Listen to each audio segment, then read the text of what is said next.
I'm ready. All right, well, thank you guys for all joining us tonight. For those of you who don't know, my name is LaWanna Hurd Tucker. I am the chair of the Fulton County Democrats, and just want to thank you guys for taking time to join us for our second debate hearing, debate forum here with the sheriffs.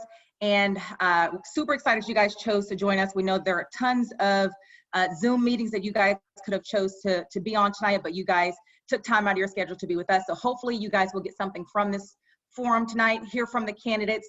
And without further ado, I'd like to turn it over to Aungelique Proctor, who needs no introduction. As you guys know, she is one of the best reporters here from Fox 5 News and an Atlanta native. So Aungelique, over to you. Well, thank you so much, and good evening to everyone, and welcome to the Fulton Democrats Sheriff's Candidates Forum. I'd like to thank everyone who has joined us this evening virtually. By your presence, you have said to us that a global pandemic will not stop you from gathering information and exercising your right to vote on June 9th, and we all know how very important that is. I would like to thank all of the candidates for joining us as well this evening. I want to begin by just going over our rules of engagement. We will begin with a 2-minute introduction, then we'll go right into the questions. You will have 90 seconds to answer each question, and then 30 seconds for rebuttal, and that rebuttal will be necessary if your name was in fact mentioned during someone's answer. We also want you to know that this forum is being recorded and will be shared on all the various social media platforms. And I have interviewed most of you over the years, see a lot of familiar faces, so I know you understand the job and what service is all about. So in your introduction, we ask you to just give us a little bit about your background, yourself, your platform, and why you want to be the top cop in Fulton County. So we are going to begin. We're going in alphabetical order. We're going to begin with Mr. Walter Calloway. All right, good evening, everyone. Again, thank you for inviting me to this forum. I am Walter Calloway. I am seeking to be your next sheriff of Fulton County because I believe that Fulton County is in need of a sheriff this time that's in the streets, relatable, and a very relevant sheriff. I'm a seasoned law enforcement professional with over 25 years of sworn and civilian experience in law enforcement. Fulton County has operated a non-existent sheriff's office for many years. And with that being said, it has encouraged me to prepare myself and allow Fulton County citizens to elect the sheriff of the people. I'm a native of Atlanta, grew up on the west side in Adamsville, went to Douglas High School. I have a bachelor's and master's degree in criminal justice administration, and currently in the middle, getting ready to complete my doctoral studies of criminal justice expected in about 6 months. I am the husband of April for 23 years, got 3 kids, Brian, Kaylin, and Wesley. Kaylin just graduated, go Aggies, North Carolina A&T. And I've been a resident of Fulton County for 48 years, and I currently reside in the city of South Fulton in the Sandtown community. My vision for a sheriff's office is a sheriff's office that creates an opportunity just basically for a better quality of life. And that takes the community, the government, and law enforcement. Again, I am Walter Calloway. I'm glad to be here and looking forward to be the next sheriff of Fulton County. Thank you, sir. Mr. Patrick Labat.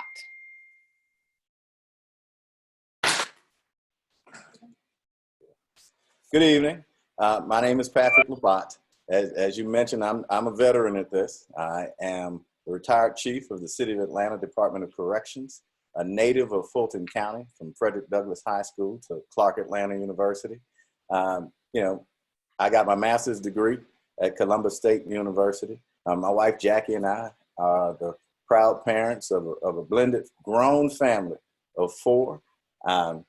Again, we got a rescue dog named Hugo. We live in Southwest Atlanta. For me, my college experience was pretty unique. I worked 11 at night to 7 in the morning at the city jail, and I went to school during the daytime. So I know what hard work looks like. I became chief. I got promoted up through the ranks. I became chief in 2010. And, we put together a dynamic team, and that team allowed us to focus on what a jail should look like. We've turned the city jail from a liability to an asset. It's a wonderful opportunity for us to really show and prove how we went beyond the walls of the jail. We were the first jail in the county and in the state to receive a perfect 100 score on our accreditation. We maintained that accreditation for 10 straight years.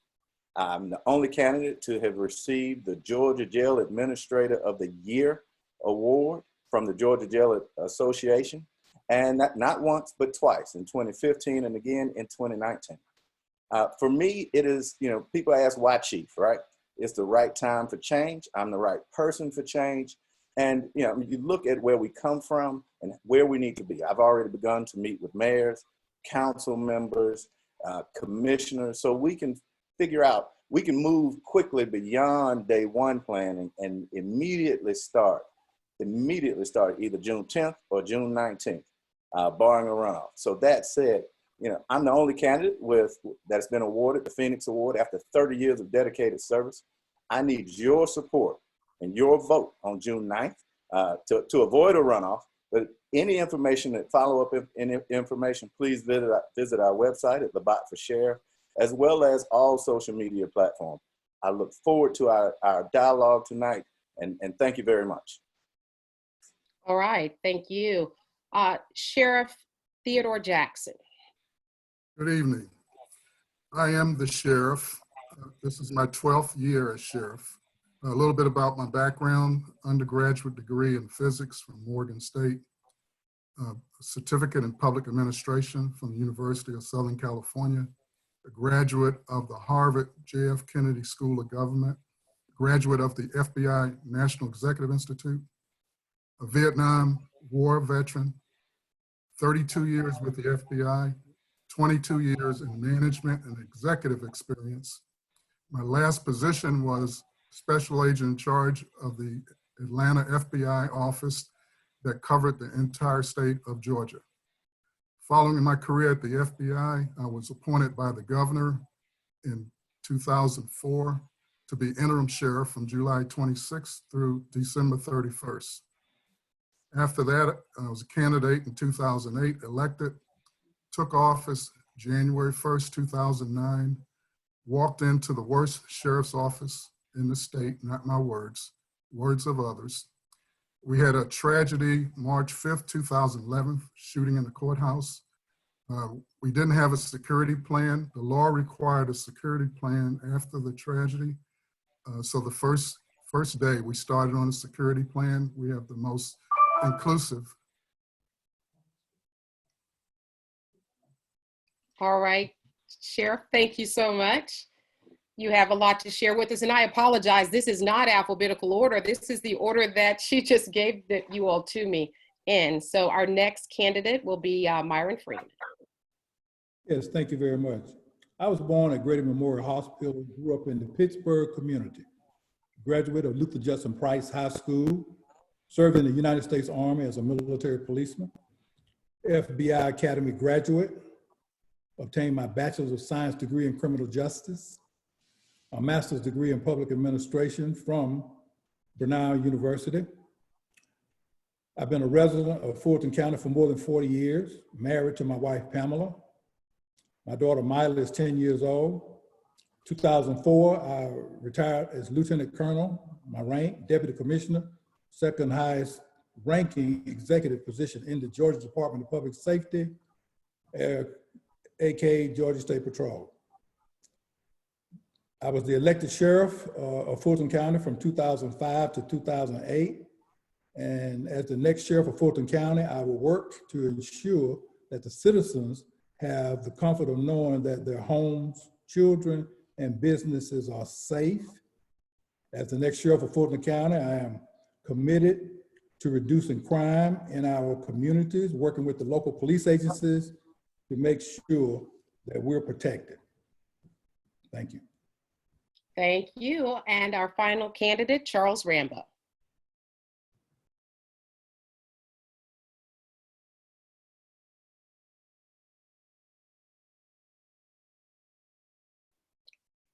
Is Mr. Rambo on the Zoom call? Maybe not. Can you hear me? Oh, there you are. Yes, sir. Okay, I'm sorry. Good evening, ladies and gentlemen, fellow Democrats of Fulton County from north to mid, all the way to south. My name is Charles Rambo. I am your candidate for Fulton County Sheriff in 2020. Why we say 2020? It's because I have 2020 vision. It was Helen Keller that once said, a man asked her, what is worse than being blind? And she said simply, to have sight, but no vision. That's what we have been lacking inside of this sheriff's office for almost over 20-something years. I have been at the forefront of the center, and I want to thank all the way from 1989, from serving under Sheriff Langford, all the way up to Sheriff Ted Jackson. You know, we may not have always agreed. We've always agreed on a lot of things, but I want to thank you guys, including Sheriff Freeman, the fact that you all helped to mold my insights, to be able to be prepared for such a moment and an hour as this, to move the agency forward. With that, I have over 30 years of actual law enforcement, corrections, judicial process, investigative experience, to include academy instruction. I've also been one of the most popular names that has been reliable amongst news sources that have always called upon me, whether I was active or whether I was in retirement, because they wanted a credible voice to speak towards criminal justice issues, whether that's been on church security, safety, whether that's been on the use of force, you name it, I have been that reliable person. So with that, I am day one ready. Some people may not like that particular term. It's because I have a certification that's ready to go to work for you on day one. I have the actual experience in being inside of a sheriff's office, actually working in the streets as well as in the jail. So with that, ladies and gentlemen, I hope to present to you my most comprehensive insights that have turned into vision over the years on constitutional policing, the only rule of law solution that can get things done. All right. Thank you, Mr. Rambo. And I want to begin this evening with a very topical issue, one that's on the minds of many Americans, and that is the death of Ahmaud Arbery. This case has swept the nation. He is the young Black jogger that was shot and killed by two white men. One of them is actually a former lawman, Gregory McMichael. My question tonight is twofold. The first part is, does his arrest as an insider taint the image of law enforcement? And then secondly, no matter how you feel about this very high profile case, as sheriff, you have a constitutional obligation to ensure that suspects, even Greg and Travis McMichael, get safety in your jail. So how would you do that if they were inmates at the Fulton County Jail? And let's begin with Mr. Rambo. Yes, ma'am. I will begin by stating that it is an atrocious incident that occurred down there in Glenn County, more or less because of the travesty of injustice that happened in this case. With that, that's why constitutional governments, constitutional policing is very, very important, particularly from your sheriff's office. Currently in Glenn County, the sheriff's office plays a second fiddle almost to the Glenn County Police Department. And as we have seen, they're talking about abolishing that statewide, that the sheriff's office may be able to take over those particular services. With that, yes, we have a responsibility to balance in between victims' rights, but we also have to take care, because that's what the criminal justice system is for. It's for those who are accused. So with that, we have to be able to ensure that he or all persons are housed inside of a facility that otherwise has constitutional standards that allows them to go to the law library, whatever it takes for them to be able to prove themselves innocent or get ready to be proven guilty and be sent down the road. We have that responsibility, but we should not and will not tolerate anybody coming into this particular county jail believing that they're going to go out acting like the same criminal that they were before. So with that, ladies and gentlemen, you know, we need to get on the ball in terms of getting our criminal justice system consistent with constitutional principles. That's the only thing that works in the 21st century. Thank you. Mr. Freeman. Thank you very much. I grew up in a time when race relations was not so good. And as far as Ahmaud Arbery, I mean, it's enough is enough. It's senseless. It's a senseless tragedy. My heart goes out to the family and anybody that's involved in, you know, losing a child. But as sheriff of Fulton County, if the perpetrators was in my jail, I would put them in isolation and make sure that they were taken care of, to make sure that they were taken care of and safe, so they could, you know, make sure that they could. But that's what I would do. Okay, Sheriff Jackson, thank you. It's a terrible tragedy, but in spite of the tragedy, our law requires due process. And I believe that the appointment of the district attorney from Cobb County and others, they're going to get to the bottom of it. And by the attorney general asking the Department of Justice to come in, we'll get to the truth. If they were in the Fulton County Jail, as you've heard, they would be isolated, protected. Everyone that comes into the jail, today we had 2,174 inmates, and we protect and try to provide safety for every last one of them. All right, thank you, sir. Mr. Labat. Again, real life experience, right? My heart goes out to the family and certainly to the community as a whole. I believe that the sheriff should have taken a more proactive role in the entire conversation, because I believe the Fulton County Sheriff in particular, but sheriffs have a responsibility to lead and to make sure law enforcement in their communities, they take the lead in that conversation. But that said, it's about processes. It's about making sure that those that have due rights get due rights, but it's also about safety. And so you've heard in last couple of speakers talk about isolation, et cetera, but it goes beyond that. We have to have relationships prior to that, create memorandums of understanding. This is real life experience. So in the past, when tragic things have happened, even on a federal level, at the City of Atlanta Department of Corrections, we exercise those relationships so that the community as a whole can really reach beyond and even house individuals outside the scope of that community, transport them as necessary so that we provide safety and security, but at the same time, the deputies, the people, the employees there don't have a certain angst every day about seeing this and reliving this. So it's about executive level leadership and partnerships. Thank you. Mr. Calloway.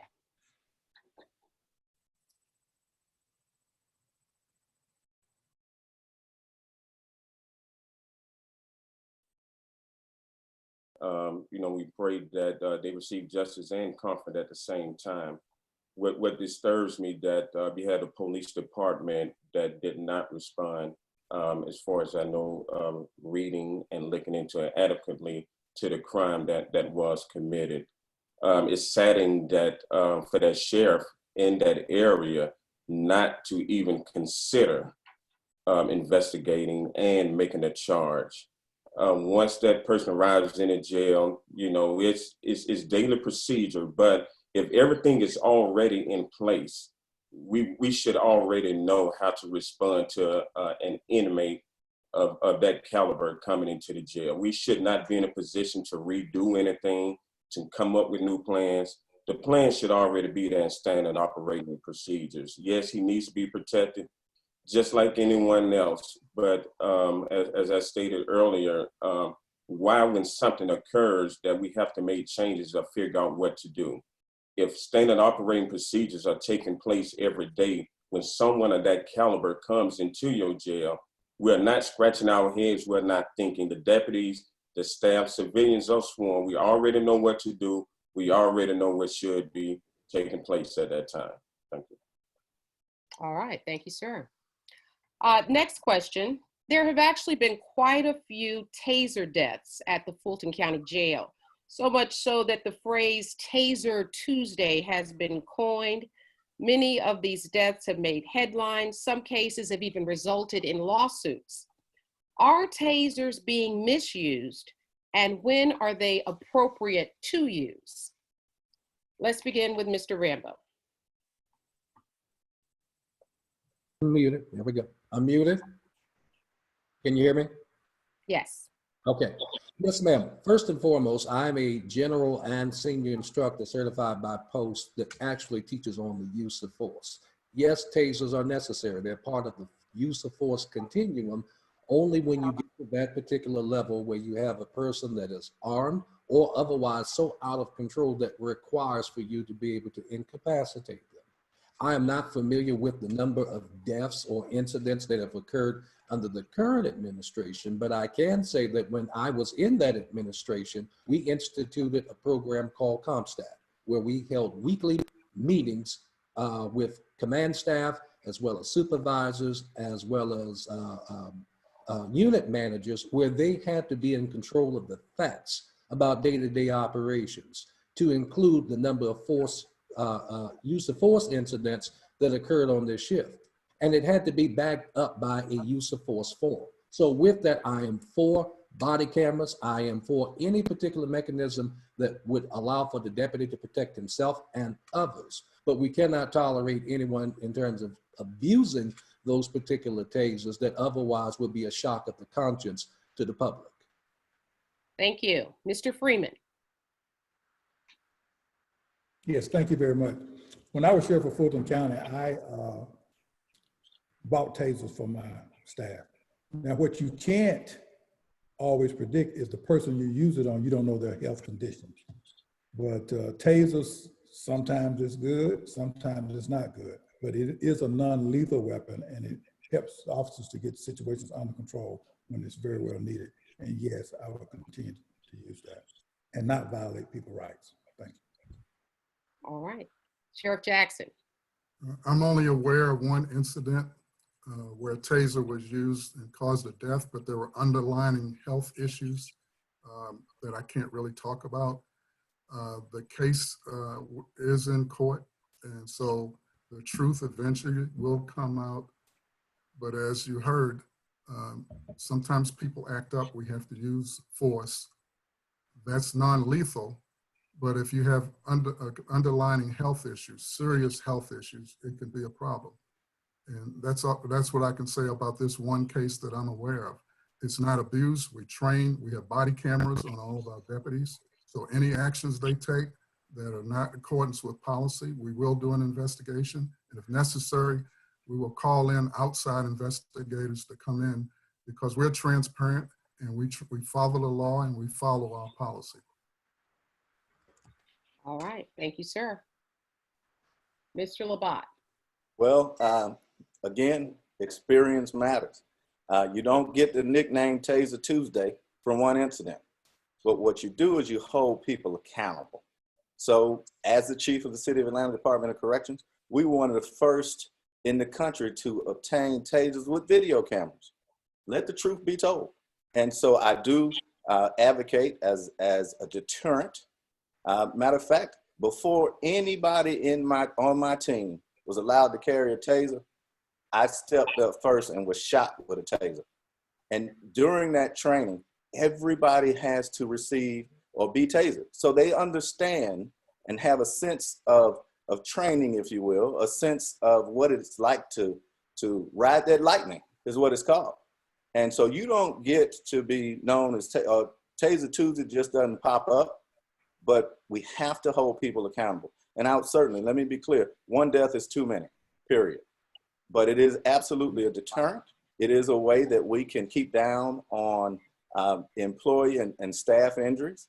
And so there are opportunities, there are necessary times when we have to deploy non-lethal weapons. I mean, it is literally, I tell people all the time, people don't go to jail for singing too loud in the choir. And sometimes they are literally at a stage where you have to deploy non-lethal weapons. And it's unfortunate, but we have to do that. It's law enforcement. All right. Thank you, sir. And Mr. Calloway. Right, you know what really puzzles me is that you say Taser Tuesday. As the sheriff, as someone that is in control of the jail, I need to ask the question among my staff: what is taking place that this has to occur on a regular basis? What is the normal atmosphere in the jail that we have to respond to this all the time? If this is occurring all the time, we are being reactive. There are some underlying issues that are taking place within the jail that is causing the deputies to respond. but at the same time, the taser is a necessary and approved tool in the use of force. And it comes with training. It comes with being able to know when to and not to do. But the main question, I think, is why is it occurring? What is the atmosphere in the Fulton County Jail that causes this corruption, that causes the disturbances, that the deputies have to do this? So we have to be proactive. We have to establish a jail. We have to work with our staff to make sure these occurrences are not happening daily, or even once a week. If it's happening every Tuesday, that's a problem. And that's leadership. And we have to approach it to the point of making sure our people are held accountable to the point that we're running a place that is not like the streets.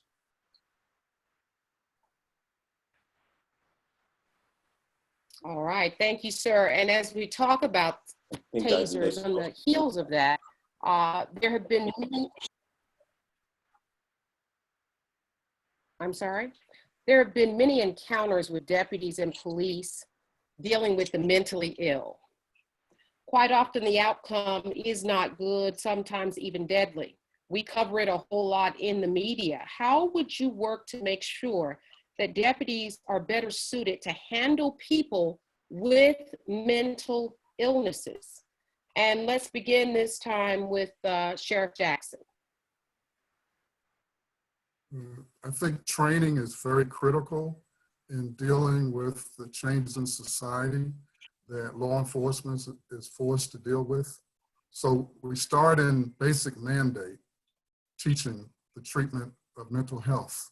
We have something called crisis intervention training, also further with the training. And additionally, because of the pandemic and the expectations that mental health is going to be a major problem at some point, we're now advancing the training for mental health. Inside the jail, we have 21% of our inmates. Today we had 2,500 inmates. 21% have mental health issues. So not only do we have to work with it on the street, we also have to work with it when it gets in the jail. So we have two major programs, one in Rice Street for males. Emory's been with us for 8 years. They actually have an office in the jail where they do counseling and medication. Just recently, we obtained the Union City Jail. And in the Union City Jail, the county just put in a program for women to work with them in a mental health unit. We had our first graduation February 25th, where we're trying to change behavior. This is behavior that shouldn't be in the jail. It's in the jail, we have to work with it, and I think we're doing the best we can. All right, thank you, sir. Mr. Labat. Well, first of all, we have to understand that for a long time, the jails have become really, it's unfortunate, mental health institutions. NAMI says that 15% of men and 30% of women entering jails have mental health issues or have been touched by that. And 83% of those don't have access to internally to what they need, both while incarcerated and certainly outside. But it shouldn't mean that a person always has to be arrested. We were one of the first law enforcement agencies in the state at the City of Atlanta Department of Corrections to not just make sure our sworn staff took CIT training, but non-sworn as well. Because how many times has a non-sworn individual, be it a bookend tech or be it someone, a nurse, has come across an opportunity before a sworn officer after being intake is brought in. So it does start with training. You know, CIT training is crucial, but it has to be expounded. We have to expand it. We have to focus on also where mental health, when people leave the jail, what that looks like. One of the first in the state to make sure every participant that had a mental health file actually left with the medication they needed. And so at that point, we allowed them days beyond being released, an opportunity to continue to be stable, and then partner with folks like Grady Hospital, Emory, as well as making sure their needs are being met. So we have to focus on and have to take a deeper dive into what that looks like as we move forward. All right, thank you, sir. Mr. Calloway. we're at the point right now in law enforcement and dealing with mental health. We have to take a different approach. I think all the gentlemen would agree that training is key. But as law enforcement officers on the street, the front line, we must train our officers to be able to identify the different characteristics of different problems or mental illness that someone may have. Even with the arrest, as stated earlier, you do not have to make an arrest. Grady has facility. All of our hospitals have facility for these individuals to begin treatment or to receive some type of emergency treatment. And then an arrest can still be made, not necessarily taken to the Fulton County Jail or be arrested just straight off at the point of the crime being committed. A lot that can help us cut down on some of the hostility toward the mental illness. And I have to say it again, is being able to readily identify the difference in somebody with a mental illness besides someone just acting a fool, if that makes sense.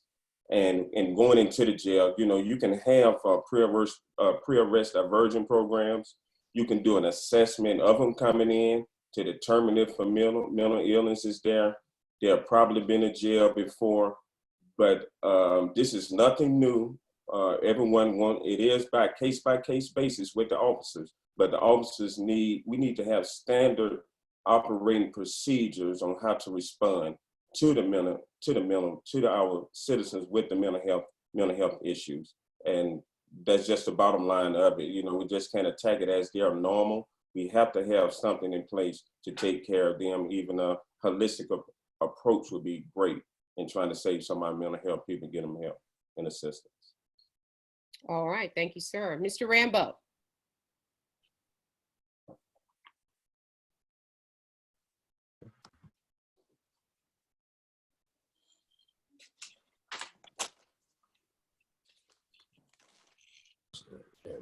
Mr. Rambo, are you there? There you go. Yes, ma'am. Can you hear me? Thank you.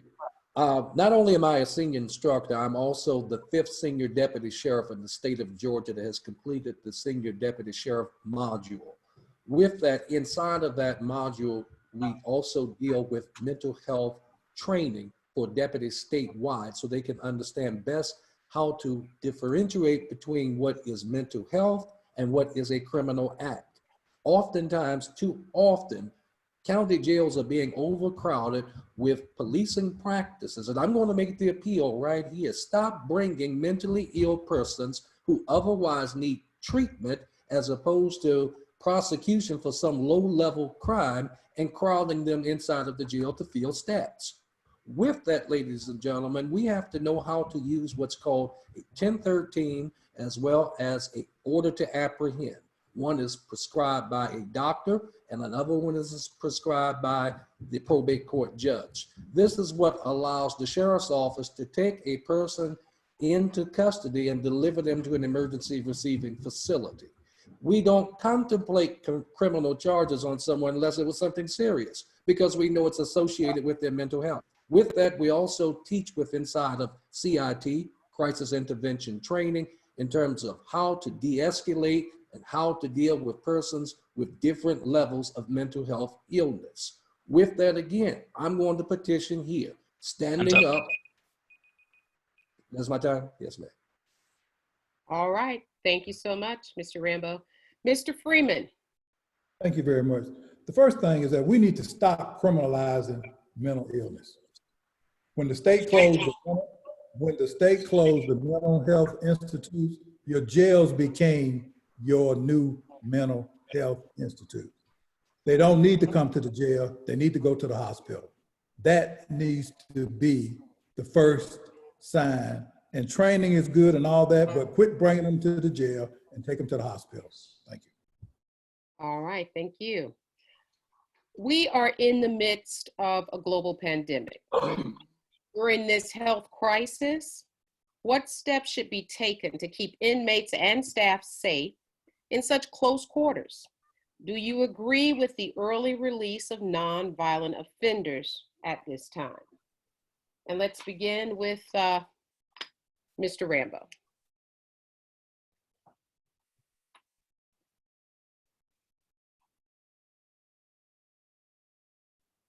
Mute myself.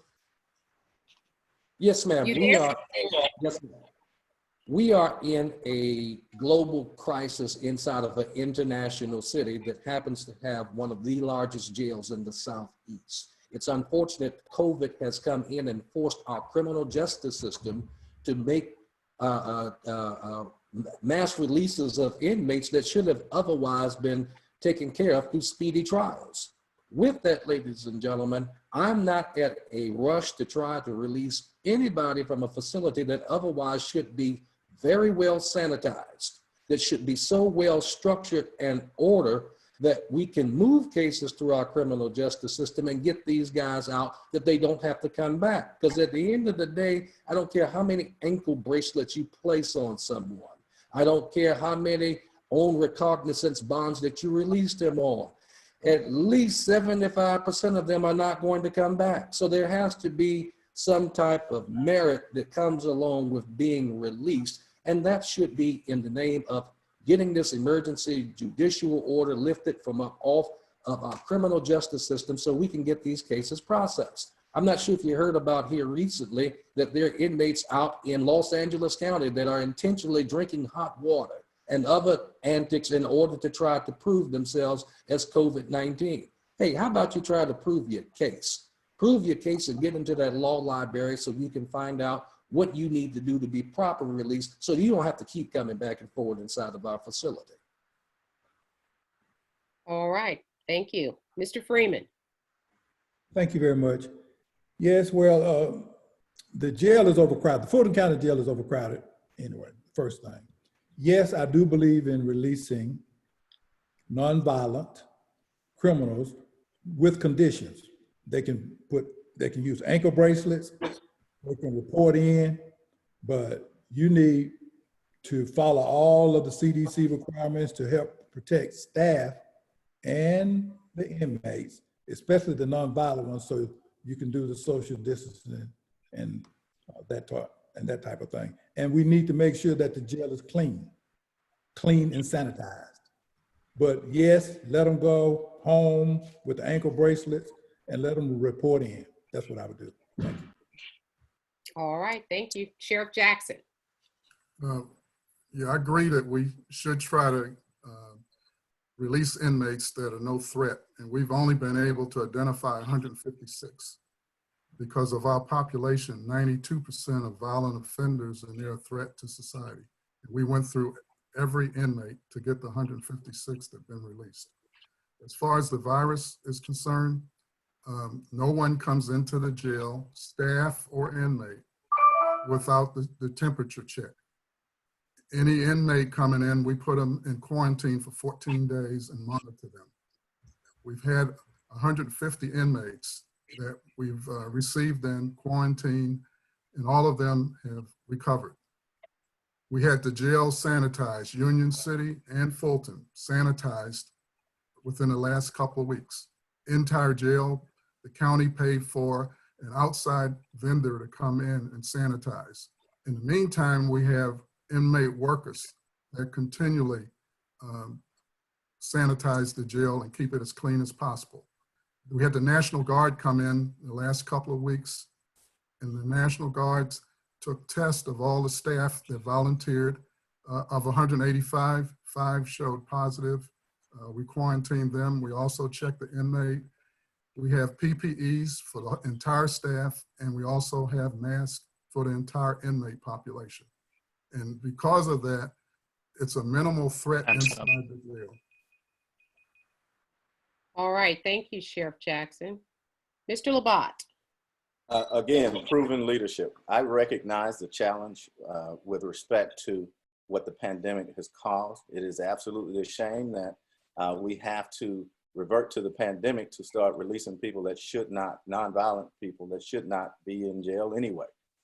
We have to look at, again, a track record. During Ebola, we took an unprecedented stance and brought in the CDC. We have the world's leaders right here, and we need to utilize it, create partnerships. I was the first person to publicly speak out to each commissioner about hazardous duty pay. You have people talk about it doesn't work that way. Well, the sheriff's office should lead the conversation, and really not just for our sworn staff. We have to look at the facts, right? I've been running for over a year and a half, and I've talked to sworn staff, civilian staff, supervisors, as well as executive level staff. And it takes that level of communication to really understand. It makes no sense that 2 to 3 weeks after, non-sworn staff are now still complaining but have not been paid. So again, we have to be very thoughtful about protecting our staff as well as our detainees. So no one wants to see an outbreak. And so while the National Guard is fine, we have the world's leading scientists here with the CDC, less than 10 miles away, and we should be leaning on those individuals. All right, thank you, sir. Mr. Calloway. You know, if you have a jail with over 2,000 inmates and no one has contracted a disease, and all of a sudden you wake up and say, because the rest of the world is facing this pandemic, that you want to start releasing people, I would question that wholeheartedly. No one in my jail is sick. Why am I releasing these people? We are safe. My jail is clean. This is my jail. My jail is clean. Everything is taken care of. But when we get that one case of the corona, we have to see how did this occur. Is it from a visitor? Is it from a staff? We got to be able to track that inmate to see what occurred for that inmate to contract this disease.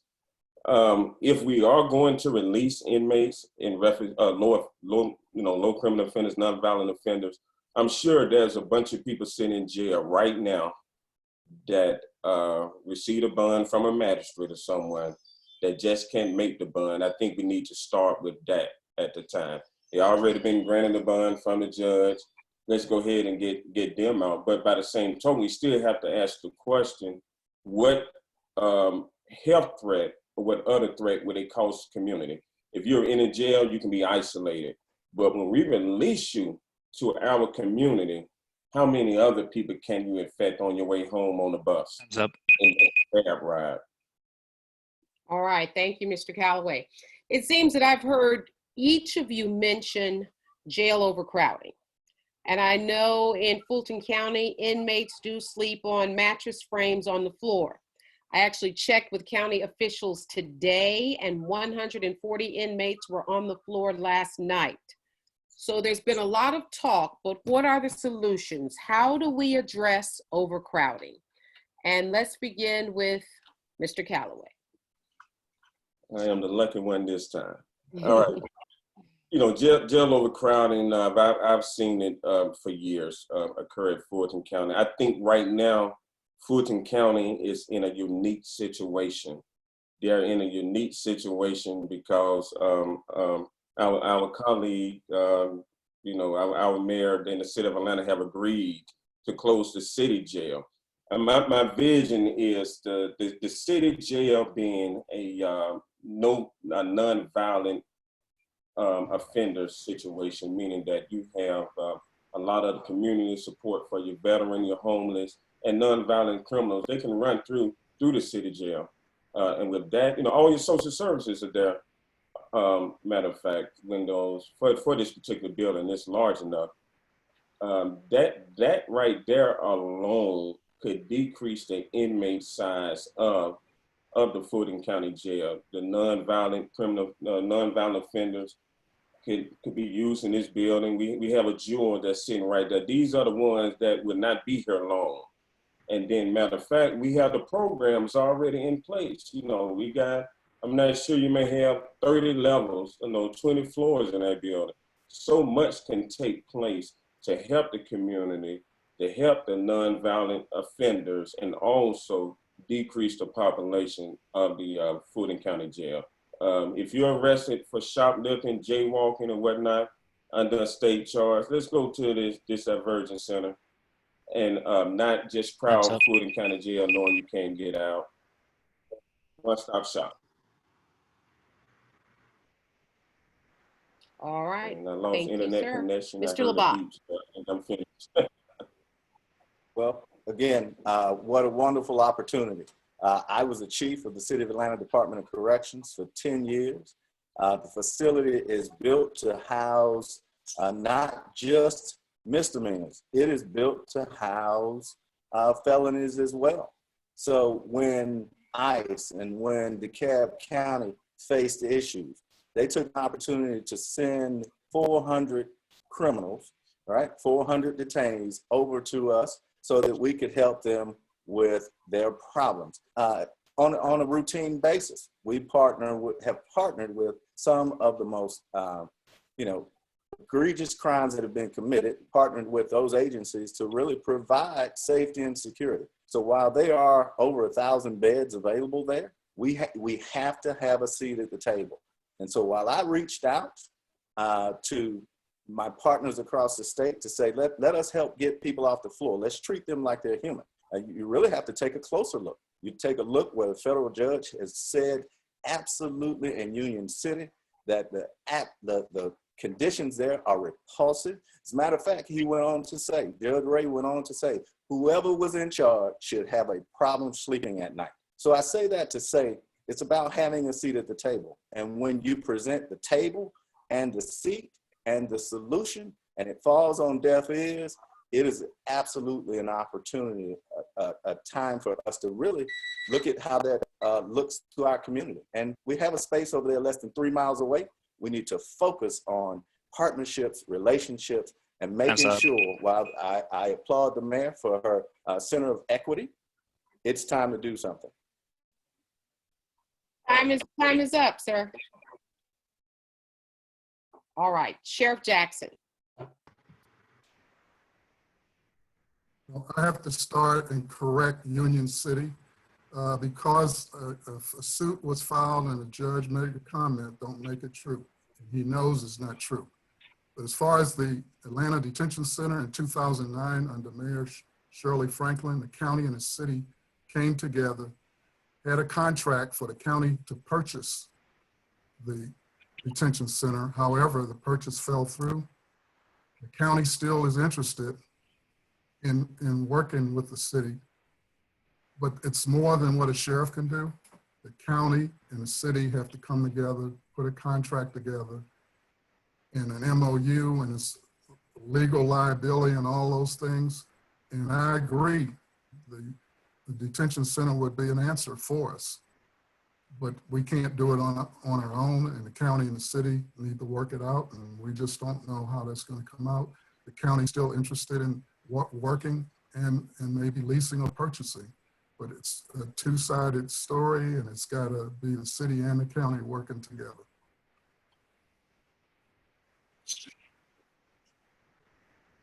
All right, thank you, sir. Mr. Freeman. Thank you very much. Well, you can't put 10 pounds of sugar in a 5-pound bag. The first thing is that you got 2,500 inmates over there. You got 900 beds in the city of Atlanta, a jail, that the voters and the taxpayers of Fulton County have paid for. Is not being utilized for what it's used for. And that's a conversation for the voters to make sure that that jail is being used to take care of Fulton County, because most of the inmates that are in Fulton County came from the city of Atlanta. So I don't understand that. All this, back and forth, but somebody needs to do something. But the bottom line is that you're gonna have to build a jail. The Atlanta Regional Commission has already said the growth in this city from 1990 is around 500,000, now it's over 1 million. So when you have growth, you have crime. We need a 5,000 bed facility, but to do a stopgap, those 900 beds need to be used, and they need to be used now. Somebody needs to answer some questions about that. That's a good job for you, Miss Aungelique. All right, Mr. Freeman, way to put me to work. I'll see if I can't follow up on that. Mr. Rambo.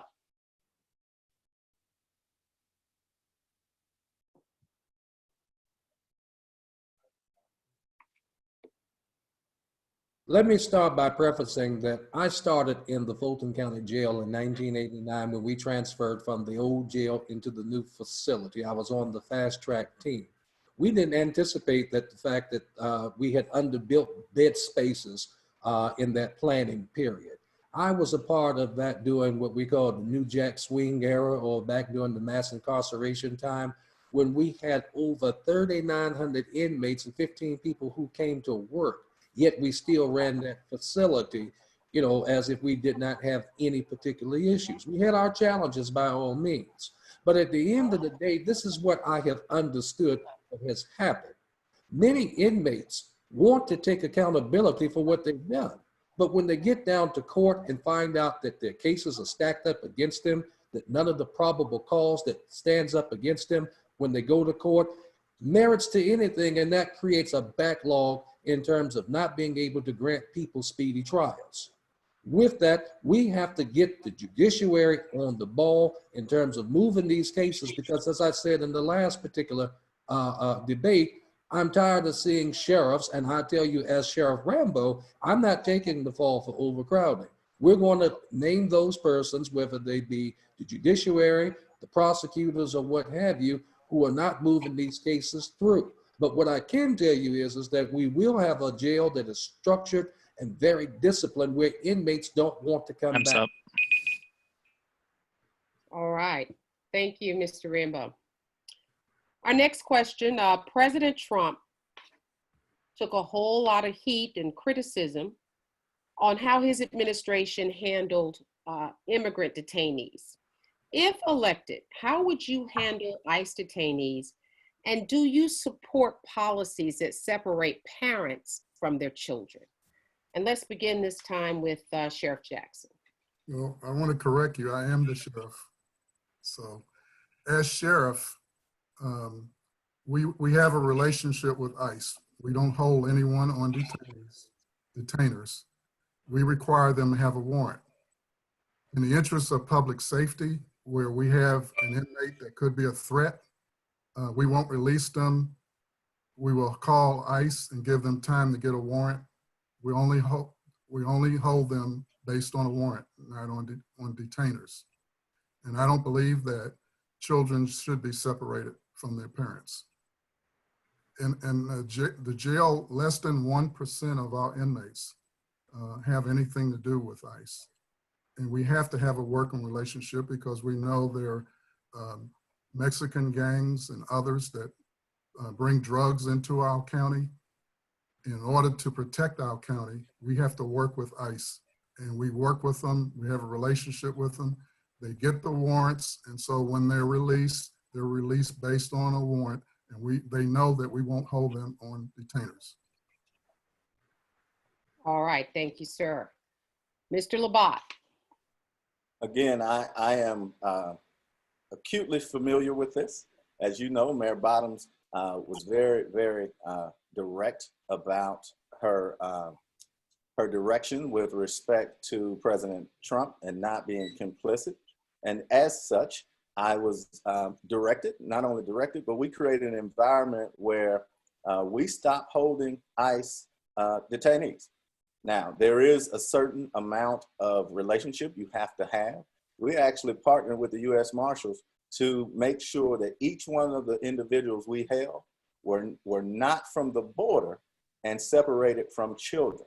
In fact, the advantage we had is that we had 100% accredited jail, and we run a facility that is clean and humane. And so while I personally met families out front to see how we could do a better job of serving them. And their request to me was quite simple. Please do not take our loved ones to Irwin, to Stewart County. It was an opportunity for us to bond with the community and create a better environment. To the point of warrants versus detainers, you have to understand the difference between the two. And quite simply, if there's a detainer, we don't give ICE agents an opportunity to do what they should have done in the first place. They need to present an individual with a warrant, and that keeps dangerous people off the street. So we were the first in the city to really focus in on safety as it relates to that. All right, thank you, sir. Mr. Calloway. You know, Fulton County Jail it has enough people in there already that shouldn't be there to a certain extent, some that needs to go. And then just the idea of detaining someone because they immigrant status, I don't think that's suffice up under my watch.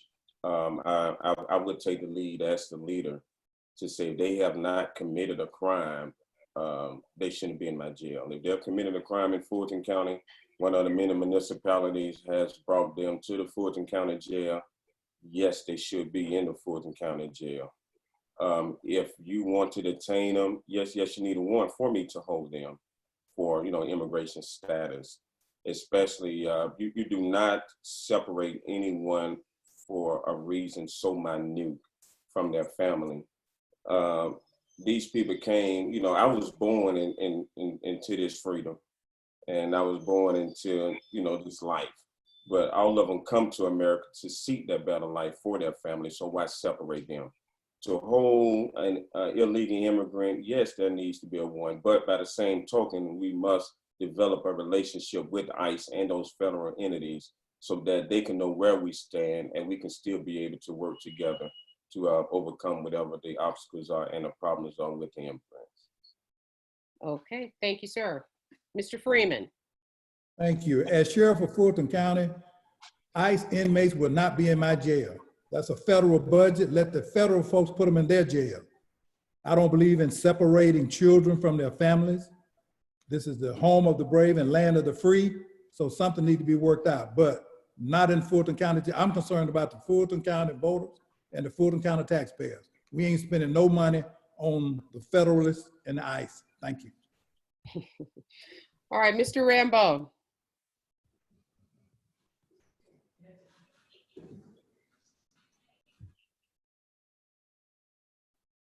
Always have issues. Mr. Rambo. I'm having problems with my mic. Can you hear me now?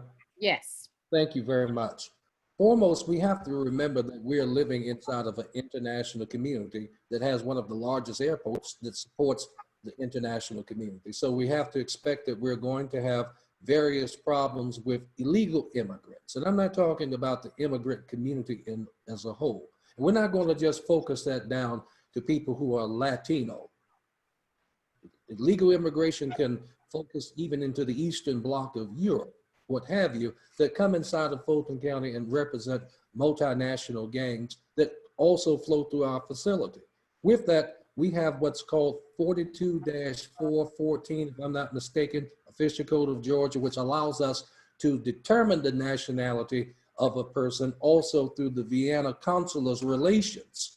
That gives them the opportunity to also call their consulate general to come and to verify them and do what they have to. With that, no one can come through our jail and not be vetted, whether they be an immigrant, whether they be a citizen. So with that, I believe in the jail enforcement model, where we otherwise vet people when they're coming in and when they're being released. I don't believe in separating families, but we also have to remember that, that accountability means is that people who are coming to jail, we want to reunite you with your families, and please stop coming in and out of our facility that otherwise makes that the crux or the excuse. Live productively, live outside of the Fulton County Jail, and you don't have to worry.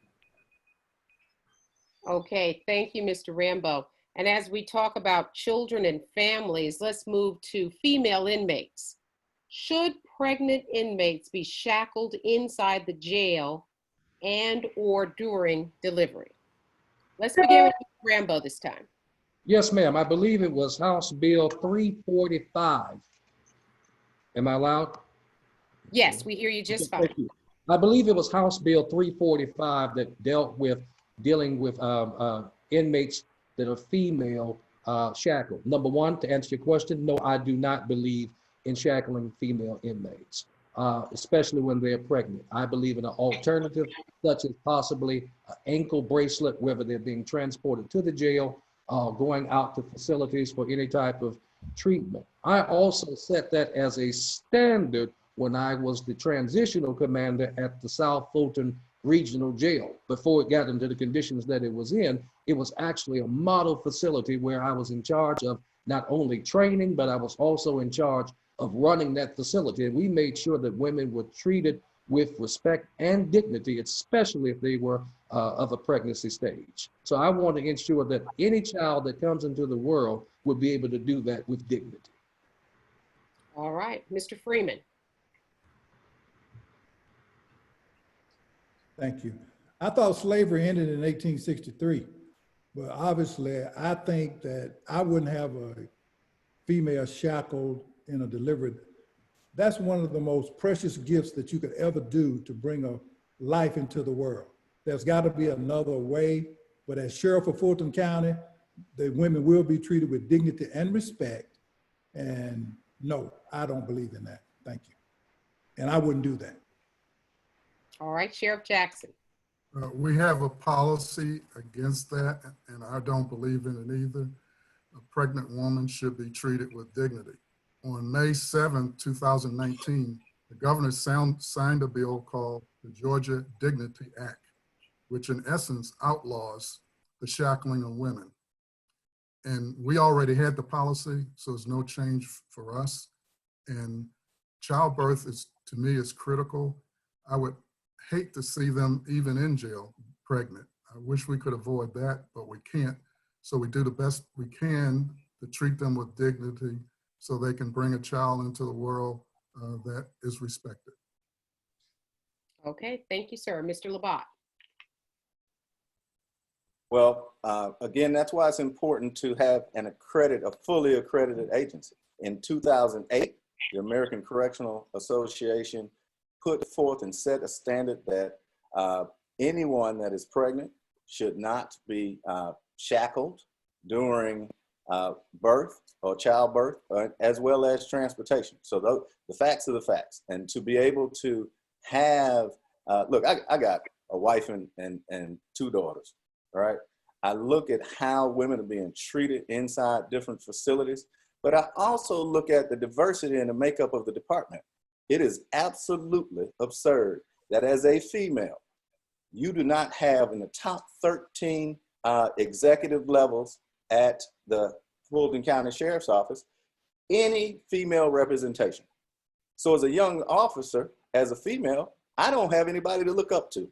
The diversity, I employ everybody to go to the Fulton County Sheriff's website, look at the executive level commanders and see if you find somebody that looks like you. President Obama said in the 21st century policing that the very first pillar talks about diversity. And your law enforcement department, office, or agency should be a direct reflection of our community. And we have to encompass that, have those tough discussions so that no one is mistreated, especially our females. Now that is an eye-opening allegation. We're going to give Sheriff Jackson 30 seconds to rebut that. Again, not true. I'm used to this. We have at least one major. And then when you look at the captains, we are very diverse in our leadership. Everyone has an equal opportunity and is rewarded based on merit. So I would encourage, he said, go to the website and look for yourself. All right, thank you, sir. And Mr. Calloway, if you could respond to the pregnant inmates. Female, the female is precious, no matter what. If the female appears in the jail pregnant, she should get the full attention that she's allowed, that she's needed, into bringing a baby into the world. We're just at the point. It's the law. It's the procedure. No, she would not be shackled. It's just as simple as that. We should be full staffed enough at the Fulton County Jail, Fulton County Sheriff's Office, to the point that we may need to assign someone. I'm sure it's not many. There should be a deputy or a nurse that is there to take care of all the prenatal needs of this young lady. We got to get outside of the crime that has been committed and think about the general health of the individual female along with the birth of the baby. That's all I have to say about that. Okay, thank you, sir. Let's move to another issue that we cover a lot in the news media, and that is teenage crime. Many youngsters work the system to their advantage. The question tonight is, do you support raising the age of juvenile court jurisdiction to 18 years old? Do you support that? And let's begin with Mr. Freeman. Thank you very much, Aungelique. Yes, I do. But another issue is that we need to teach young people how to respond to police officers and teach police officers how to respond to young people. So at the end of the day, that the police officer goes home and the young person goes home. But yes, I do, because they don't have any place in the Fulton County Jail. I don't think 16, 17 years old need to be in the Fulton County Jail. Okay. Sheriff Jackson. I believe we should raise the age to 18 as well. In the Fulton County Jail, if you're 17 years old, we have to separate you from general population. And that takes away valuable beds that could address the overcrowdedness. And I must correct, today we had 2,174, which we should be able to house, but because our population of 17-year-olds are growing and we have to separate them out, then we're not able to use the cell blocks that they're in. And we're finding with our programs in the jail that most of our inmates don't mature until they get to be 30 years old. So 18 is rather young, but I think 18 is the right age for juveniles to be considered. And it not only we can work with them a lot better in the juvenile system through the programs, but in the Fulton County Jail, we can use those beds for the overstaffed population of inmates. All right, thank you, Sheriff. Mr. Labat.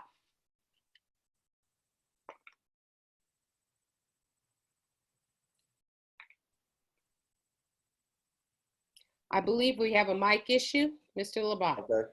All right. First, we have to make sure that we're in the 21st century.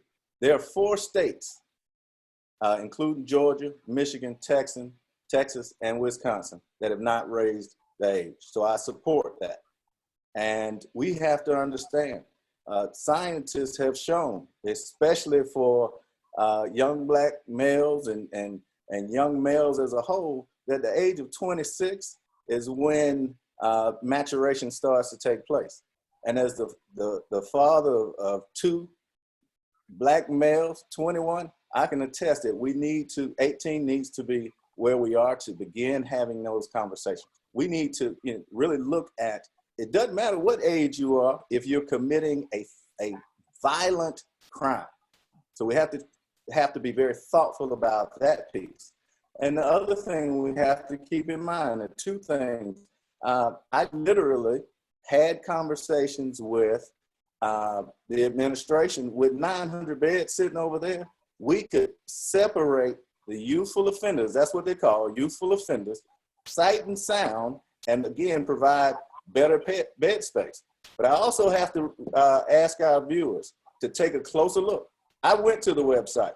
Go to the executive level staff at the Fulton County Sheriff's Office and see for yourself if you see somebody that looks like you. Diversity matters, and it has to be at the very top levels of our Sheriff's Office.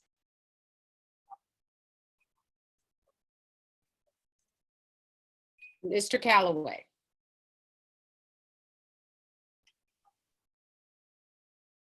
I ask myself, what's the difference between 16 and 18?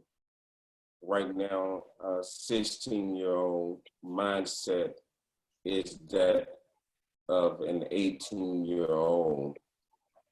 Changing the age is a national trend right now.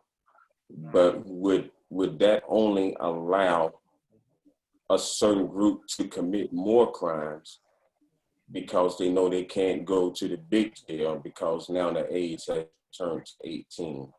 I think first we must focus on juvenile justice reform. The juvenile justice system in Georgia is is of dinosaur stages when it deals with our community. A lot need to be considered in raising the age. One thing we need to consider our school system. Our school system is ground zero for raising our youth and getting our youth on the right track. I would consider raising the age if juvenile justice procedure would change. Because right now, just raising the age at 18 because it's a national trend. What it does for our community is say, let me go do this because I can, because I'm not 19 yet. They do a lot because they're 16 and under. If you raise the 18 without changing procedure and changing different things that deal with them, you're gonna get overcrowded again. You will still have the same problems. So we are not alleviating the problems of making better citizens. We're just raising the age and giving us more. I think that was Mr. Calloway, your time is up. Thank you, sir. Mr. Rambo.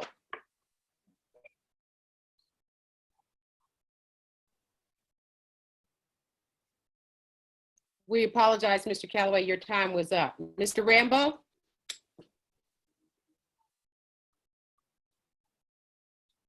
Okay, Do you fine. support Yes, ma'am.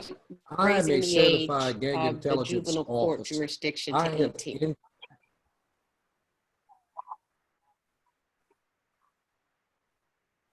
Yes, ma'am.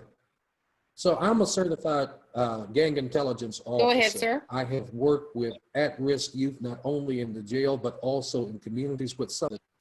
Can you hear me?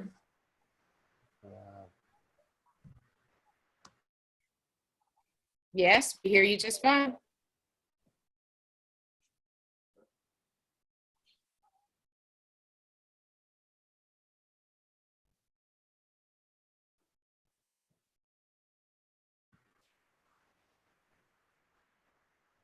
Okay, can you hear me clearly now? Can you please bring up Mr. Rambo's audio? Ms. Proctor?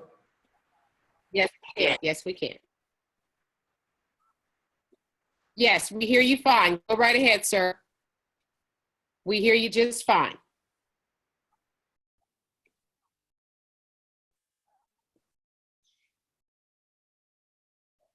Mr. Rambo, we hear you just fine. Proceed, sir.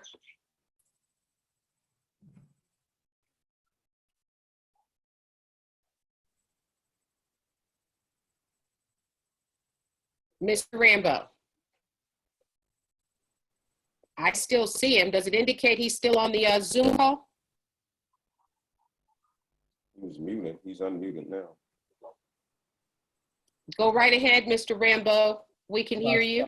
Okay, look, as I was stating is that I'm a certified gang intelligence officer who has worked with some of the most at-risk youth in Fulton County in some of the toughest gangs throughout our communities.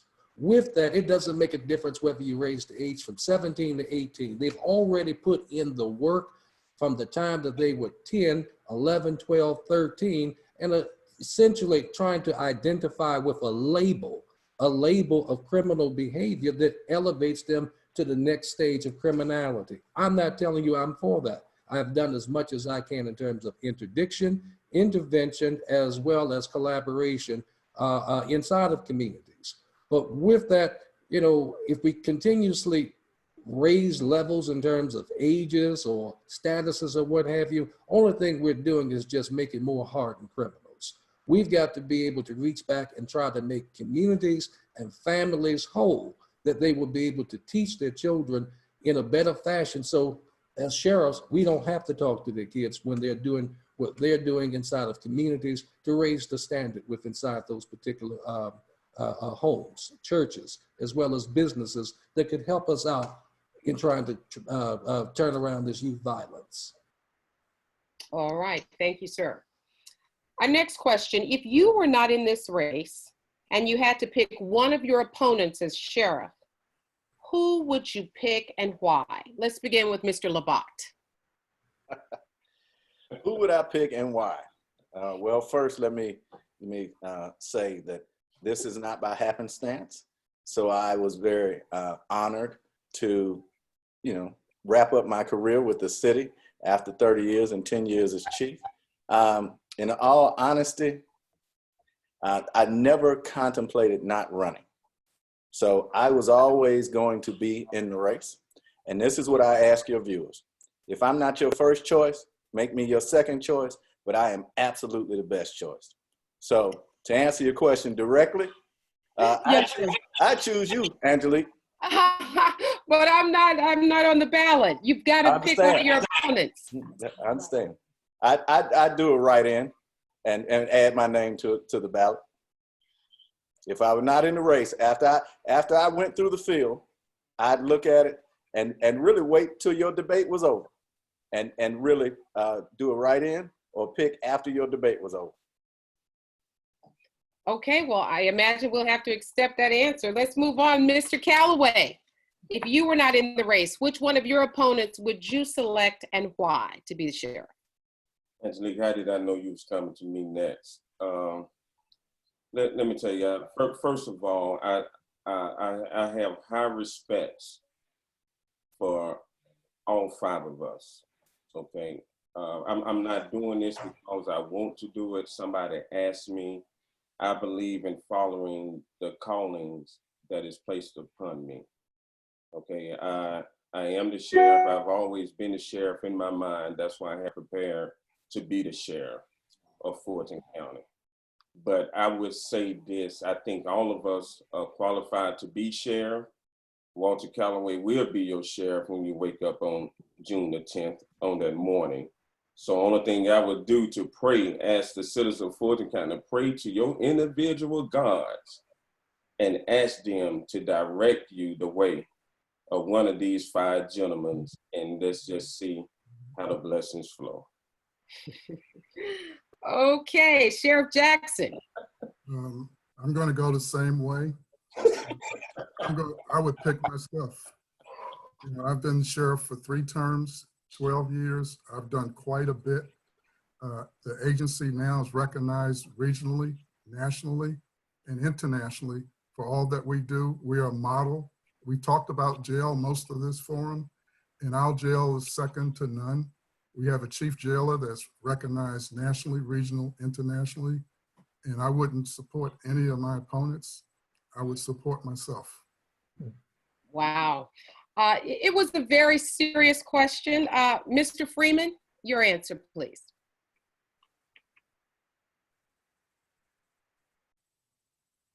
Thank you, Ms. Proctor. Well, you know what? That's a good question. To be honest with you, if I wasn't in the race, my daughter told me to pick Charles Rambo.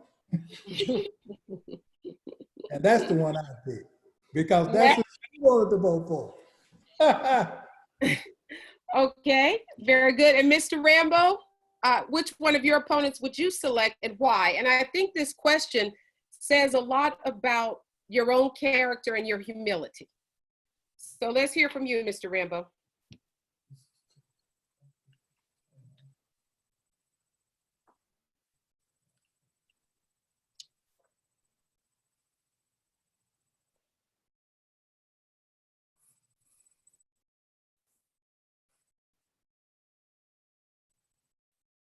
I started off supporting Sheriff Ted Jackson in the runoff, which was very critical, where we had a 700 vote spread, because I believed in his professionalism. I believed in, his ability to sit back and allow people to get the job done.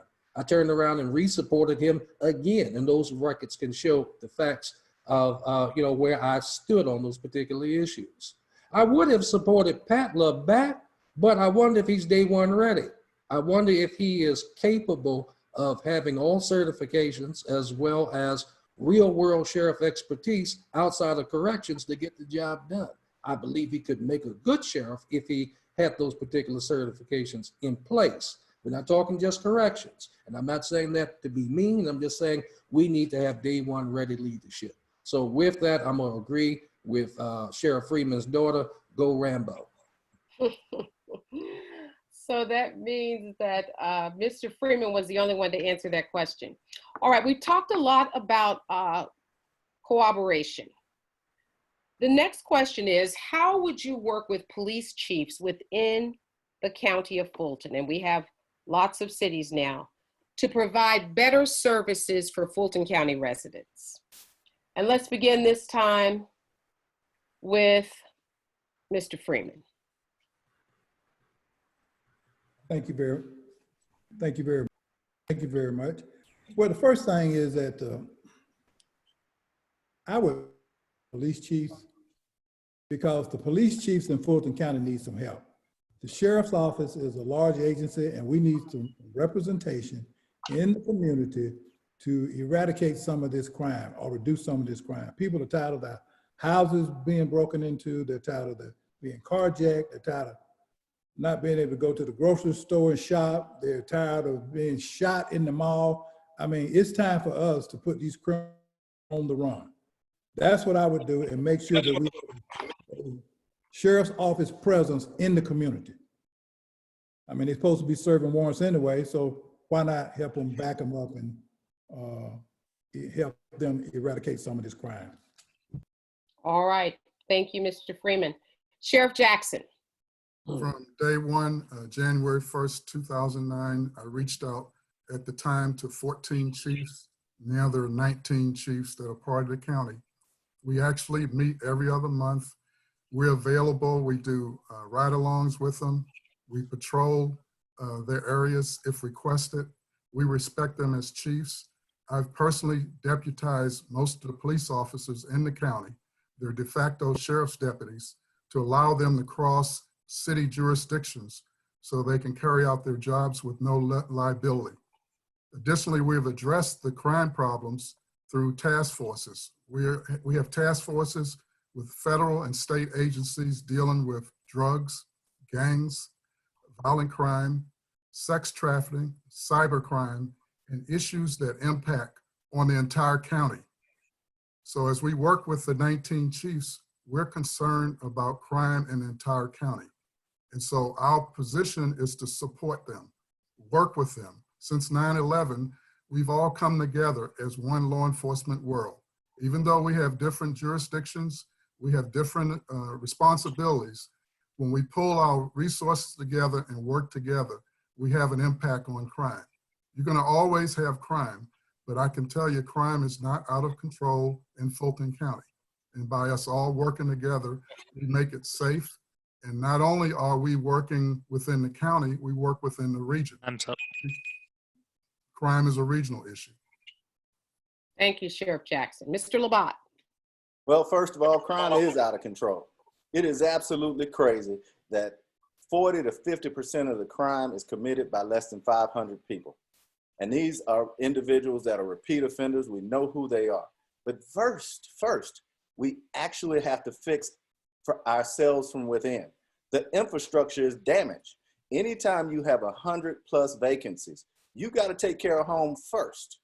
And so once you do that, then you can begin to move beyond the walls of where you are as a sheriff's office and reach out to these chiefs, commissioners, as well as mayors. Here's the key. I'm not doing that on day one. I'm doing that right now. If you take an opportunity to go to my website, look at the women and men that are supporting me. Helen Willis, Ms. Gums, both of those council members in the city of South Fulton, Stephanie Gordon. So we are creating an environment that goes beyond just the police chiefs. So again, I've been at this for more than a year. And so I've traveled across the county and heard repeatedly that I haven't seen the sheriff's office in my jurisdiction in over a year, only during election time. So we have to focus on what we can do. The sheriff's office should actually lead and set the tone for law enforcement. So it's a wonderful opportunity for change. We can't meet just to be meeting. We have to do a better job of reading tomorrow's paper today. And that way we can change Fulton County. All right, Mr. Labat, time is up. Now, Sheriff Jackson, he mentioned 100 vacancies. I'm going to give you 30 seconds to give a rebuttal to that. We're like all of law enforcement. There is no agency, with the exception of maybe a few, that are not understaffed and able to keep employees. Employees now are different. They don't want careers in law enforcement. We're bridging the gap with the employees, but there's nothing we can do to force people to work for us. Okay, Mr. Calloway, back to you with our question about the police chiefs and working cooperatively.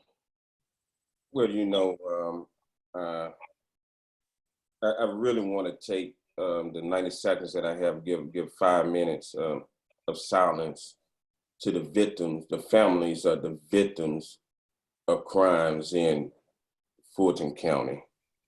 I want to piggyback on my fellow Astro. I don't know if I'm doing this, if I'm right by doing this, but crime is out of control in Fulton County. Right now, my team, we have some guys that are specialists, GIS, dealing with demographics and a lot of things. We had determined beat lines for our deputies.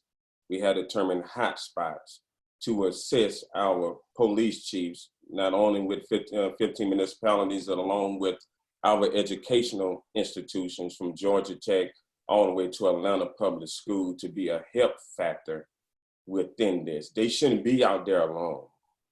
I think we are the only sheriff department that is not visible. When people see a sheriff car pull up, they wave and say hello. Even the dog run away when a dog catch a truck pull up. And that's a dog. And we sit up and look at a Fulton County sheriff car when it pulls up.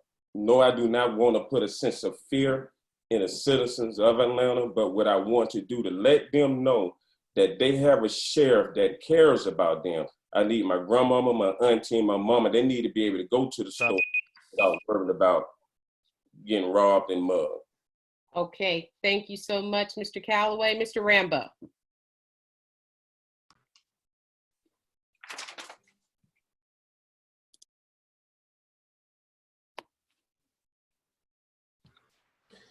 Yes, ma'am. First and foremost, 1516-1 of the Fisher Code of Georgia establishes the sheriff as the chief law enforcement officer with the responsibility for combating crime inside of his county.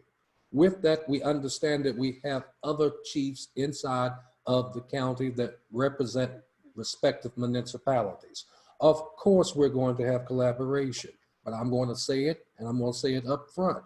In that collaboration, there will be no disrespect of my deputies when we come inside of municipalities, jurisdictions, in order to take care of our civil and criminal enforcement business. With that, you just can't come to the sheriff's office and ask for deputization and then forget where that power and authority comes from. I'm not saying that in a nasty tone, but the sheriff's office of Fulton County has not and still has not rose to that particular stature of, being a leader in combating crime. We have just been looked upon as jailers and food servers and process servers or what have you. Well, you don't deputize people because of that lowly authority. You are asking for sovereign authority to get your jobs done.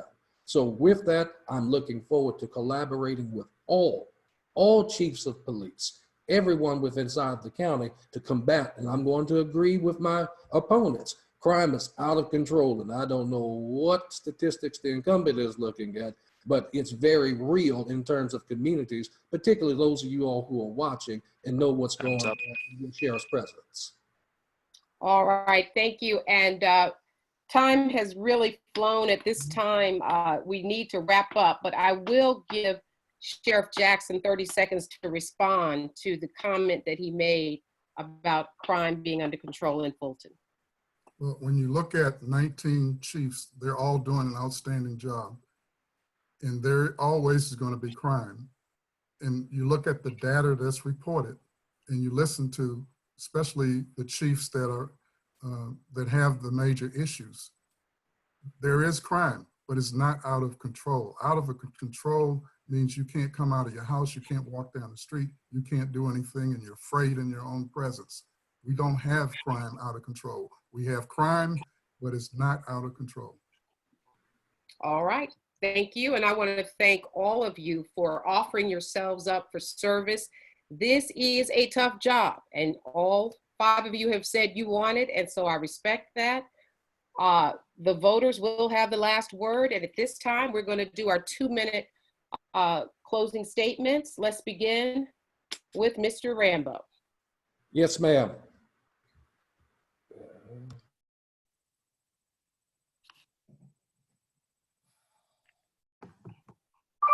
Have an issue with the mic, Mr. Rambo. Try it again. Yes, ma'am, Ms. Proctor, as well as the Democrats of North, South, and Mid Fulton County. Thank you for this opportunity of coming before you. Again, we have been broadcasted with some of the best minds from our various disciplines in terms of what we want to do as sheriff. But I have the most comprehensive plan as well as experience and day one ready certifications and leadership that has actually worked in a sheriff's office. You know, while you're trying to figure it out, we've already worked it out. And that's because of the fact that you have a vision, like Helen Keller said at the beginning of my particular opening, of having a vision of what needs to be done and walk into that authority. That's what I want to bring to you. And I need for you to do a voter's mandate. As I have seen and heard, I've heard many of my candidates also sampling off of some of my sound bites as well as off of my website, what have you. It's obviously flattery is a very good thing when you have the most comprehensive vision of what needs to be done. So Sheriff Freeman, thank you, your daughter, for that endorsement. At the end of the day, voters, I'm asking you to go to the polls. I'm back on the ballot again, obviously, because something is very wrong and we need to get it fixed. Remember Charles Rambo on June 9th, as well as early voting. Make it count for a day one ready leader that's ready to be your chief law enforcement officer. All right. Thank you, sir. Mr. Freeman. Thank you very much, Aungelique, and thank you. You did a great job tonight. I want to say, I want the voters of Fulton County to know that Fulton County, every community in Fulton County needs to be safe. I want them to help me work together where we can make our community safe. You can go to my website, go to www.votesheriffreeman.com or my Facebook page, Myron Freeman for Fulton County Sheriff. Let's make this place safe where we work, live, and play. We've got to get back to the basics. We want our community safe. We want our children safe. We want our seniors safe. We want our wives safe. We want everybody safe in Fulton County. Thank you. All right. Thank you, Mr. Freeman. Sheriff Jackson. I've been your sheriff. This is my 12th year. There have been no scandals, no controversy, a sheriff's office you can be proud of. You've heard a lot of rhetoric tonight. I didn't have a lot of time to talk about all the programs we have, community programs, programs in the jail, reentry programs from the Department of Justice, from the Department of Health and Human Services. We believe in trying to keep people out of the system. You get in the system, we want to get you out. So I haven't been able to express myself the way I want to.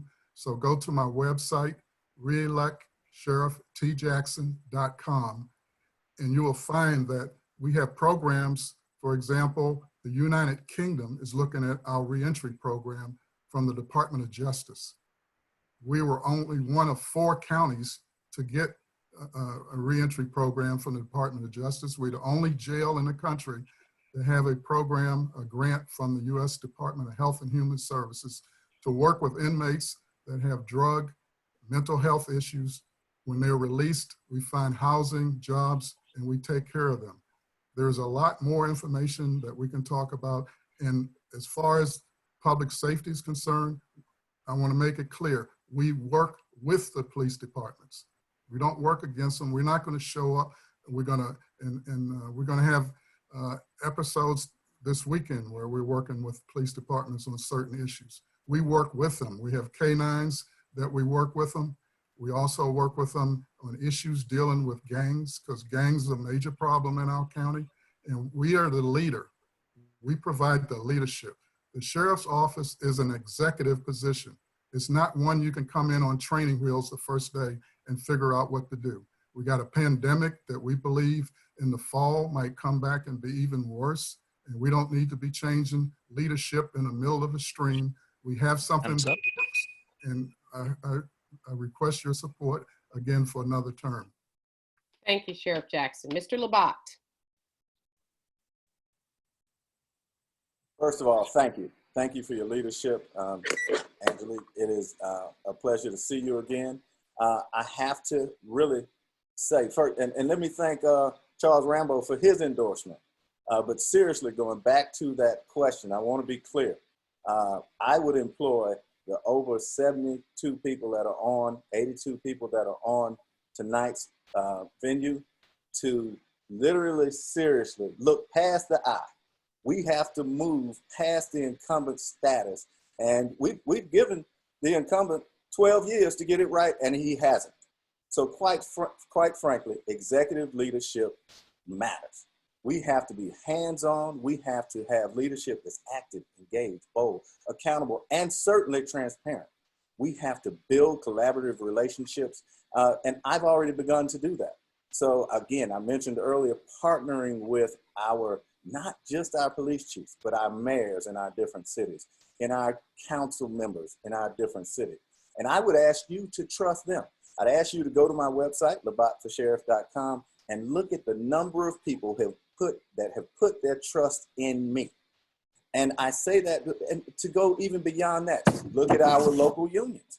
ASME 1644 has publicly endorsed me. The International Brotherhood of Police Officers 1623 has endorsed me. The Federation of Public Service Employees has endorsed me because they understand what true leadership is and where we are. But the only way we make that happen is on June 9th, early voting and absentee balloting. You take an opportunity to move past the eye, vote for a change in Fulton County, and vote for Labat for Sheriff. You can find us on all the social media outlets at Labat for Sheriff. Again, www.labat for Sheriff. And I implore everybody, please stay home, stay safe. And again, let's make a change in Fulton County. Mr. Calloway, wrap it up for us, please.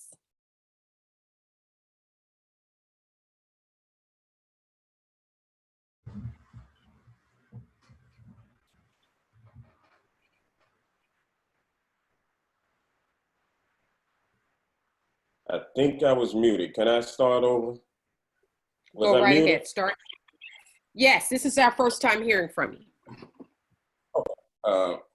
As of June 9th, 2020, the citizens of Fulton County has the ability to change the demographics of law enforcement as far as Fulton County Sheriff's Office. Soon after June the 9th, the Fulton County Jail would not become a second home to criminals in Fulton County. People commit crimes in Fulton County and they say, well, we're only going to 901 Wright Street, we'll be all right. But guess what? I do not want you in my jail under my administration. We are at the point that crime is getting ready to decrease in Fulton County, and that's by Walter Calloway being your sheriff. A lot of things is going to take place to make everyone safe in Fulton County and working with all the municipalities. So the citizens of Fulton County have a choice of early voting that begins this Monday, the mail ballot, and also coming out to vote on June 9th to make a decision and to check the top name on the list. It's not in the alphabetical order just by design. It's in the alphabetical order by a divine intervention that you have to look no further. Calloway is the first name on top. You don't have to go anywhere else. Check Walter Calloway for your sheriff of Fulton County. Visit me, www.votecalloway4sheriff.com. Everyone stay safe during these times. Peace and blessings to you and your family. Vote Walter Calloway, Fulton County Sheriff. All right. Thank you so much, Mr. Calloway. And we want to thank the Fulton Democrats for allowing us to have this forum tonight to discuss these issues. We want to remind everyone that early voting starts Monday and the election is June 9th. Thank you all for joining us. And again, if you would like for anybody to see this, it will be on several social media platforms. Have a good evening. Thank you. Thank you. Thank you. Thank you. Thank you.